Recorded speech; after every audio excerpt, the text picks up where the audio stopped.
નમસ્કાર ખેડૂત મિત્રો, ખેડૂત સેવા ભાવતાલ યુટ્યુબ ચેનલમાં આપનું સ્વાગત છે। તારીખ 8/7/2024 સવારના મહત્વના હવામાન સમાચાર ચેનલમાં હોય તો ચેનલને સબસ્ક્રાઇબ કરવાનું ભૂલ। તો હવામાન વિભાગની આગાહી અનુસાર રાજ્યના આગામી 7 દિવસ વરસાદી માહોલ રહેશે, જે ગુજરાતમાં આજે પણ 8 જુલાઈના રોજ ગાજવીજ સાથે ધોધમાર વરસાદની આગાહી કરવામાં આવી છે। તો હવામાન વિભાગ આગાહી અનુસાર રાજ્યમાં 7 દિવસ વરસાદી માહોલ રહેવાની શક્યતા છે। તો 8 જુલાઈના રોજ પણ ગાજવીજ સાથે ધોધમાર વરસાદની આગાહી કરવામાં આવી રહી છે।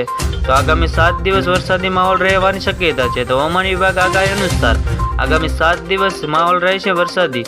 તો જાણો કે 8 જુલાઈના રોજ પણ ગાજવીજ સાથે ધોધમાર વરસાદની આગાહી કરવામાં આવી છે।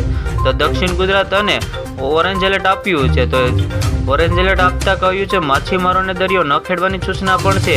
જે એક વરસાદી સિસ્ટમ ઉત્તર પ્રદેશ અને ઉત્તર છે, જે સિસ્ટમ દક્ષિણ ગુજરાત સક્રિય છે, જેના કારણે ભારે વરસાદની આગાહી કરી રહ્યા છે।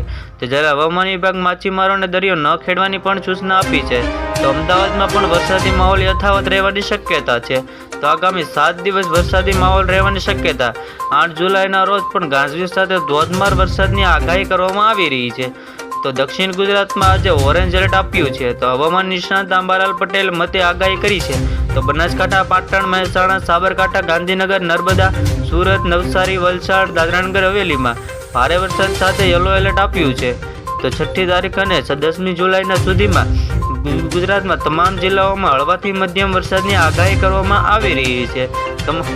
તો આવી જ રીતે ખેડૂત મિત્રો ફરી મળીએ, જોતા રહો ખેડૂત સેવા ભાવતાલ યુટ્યુબ ચેનલ।